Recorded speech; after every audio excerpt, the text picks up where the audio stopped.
Dear student, class 7 की हिंदी की class में आप सभी का स्वागत है।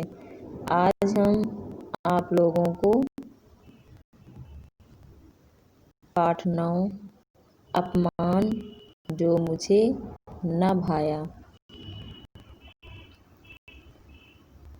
इस पाठ का अध्ययन कराएंगे। तो देखिए, दिया है, मेरे पिताजी सरकारी वकील थे। सरकार उनका बड़ा मान करती थी। वे मुझे भी बड़ा अफसर बनाना चाहते थे।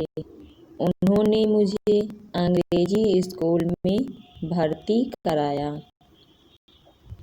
उस स्कूल में अंग्रेजों के बच्चे भी पढ़ने आते थे। वह भारतीय बच्चों को परेशान करते थे। एक दिन एक अंग्रेज लड़के ने मेरे साथी को पीटा। उसने आकर मुझे बताया। मैंने बदला लेने की सोची। छुट्टी के समय मैं स्कूल के दरवाजे पर जा खड़ा हुआ। वह अंग्रेज लड़का निकला। मैंने उसे टांग मारी। वह औंधे मुँह जा गिरा। फिर मैंने उसके गालों पर चाटे जड़े। मैंने उससे कह दिया, आगे से किसी भारतीय से मत उलझना, नहीं तो इसी तरह पीटोगे। उस स्कूल में हर बात में विलायतीपन था। मुझे वहाँ के रंग ढंग पसंद न आए, लेकिन पिताजी उसी स्कूल में पढ़ाना चाहते थे।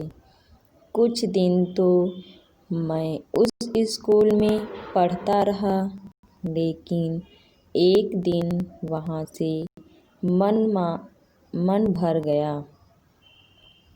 मैंने साफ कह दिया कि मैं उस स्कूल में नहीं पढ़ूँगा, किसी देसी स्कूल में पढ़ूँगा। पिताजी को यह पसंद नहीं था, लेकिन मेरी जिद के आगे उन्हें झुकना पड़ा। देसी स्कूल में हेडमास्टर कुर्ता धोती पहनते थे। मुझे वह पहनावा बहुत भाया। मैं भी स्कूल में वही पोशाक पहनकर गया। इस पर पिताजी बहुत बिगड़े। मुझे बुलाकर उन्होंने कहा, इन्हीं कपड़ों को पहनने के लिए तुम इस स्कूल में दाखिल हुए हो। ये कपड़े तुम्हें शोभा नहीं देते। मैं भी अड़ गया। मैंने कहा, हम भारतीय हैं, हमें अपनी पोशाक पहननी चाहिए। इसमें शर्म की कोई बात नहीं है। और फिर यह पोशाक मुझे फबती भी खूब है। उन्हें चुप रह जाना पड़ा। इस स्कूल में आकर एक परेशानी आई। अब तक मैं अंग्रेजी स्कूल में पढ़ा था। मुझे बांग्ला बिल्कुल भी न आती थी। नए स्कूल में हम काम बांग्ला में होता था। नए स्कूल में हर काम बांग्ला में होता था। एक दिन मास्टर जी ने निबंध लिखने को दिया। मेरी भाषा बहुत घटिया निकली। मास्टर जी ने उसे पढ़कर कक्षा में सुनाया। सुनकर सब लड़के हंसने लगे। उनका हंसना मुझे बड़ा बुरा लगा। यह मेरा अपमान था। मैंने बांग्ला घर पर पढ़नी शुरू कर दी। सभी समझते थे कि मैं बांग्ला में फेल हो जाऊंगा, लेकिन नतीजा आया तो बात कुछ और ही निकली। मैं पहले नंबर पर पास हुआ, बांग्ला में भी पहले नंबर पर आया।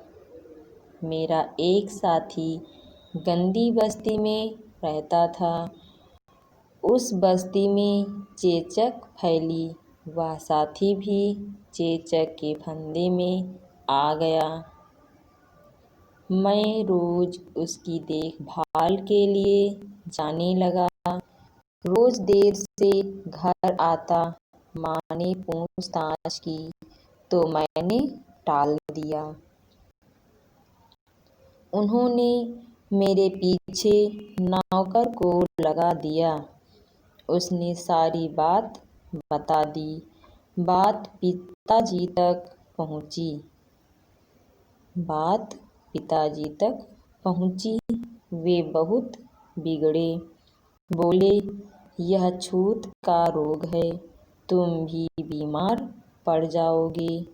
मैंने कहा, यह बात मैं जानता हूँ, इसीलिए बचाव का भी पूरा ध्यान रखता हूँ। उसके पास से लौटकर नहा लेता हूँ, कपड़े भी बदल लेता हूँ। अगर मैं अपने साथी की देखभाल नहीं करूँगा तो वह ठीक कैसे होगा। पिताजी को मेरी बात से बड़ी हैरानी हुई।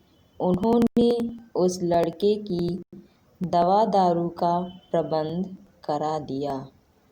थोड़े दिनों बाद वह भला चंगा हो गया। उस बस्ती से भी बीमारी चली गई। ऐसे ही एक बार कहीं आग लग गई।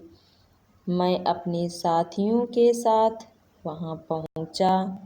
हम आग बुझाने के काम में लग गए।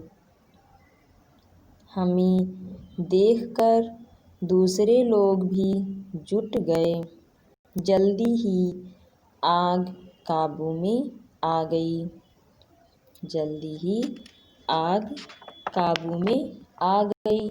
इसी तरह के दूसरे कामों में मैं लगा रहता। मैं गाँवों में जाता, लोगों से बातें करता, उनके दुख दर्द को पूछता, जो सेवा बन पड़ती कर देता। लेकिन तब भी पढ़ाई में मैं कभी नहीं पिछड़ा, सदा पहले नंबर पर पास हुआ।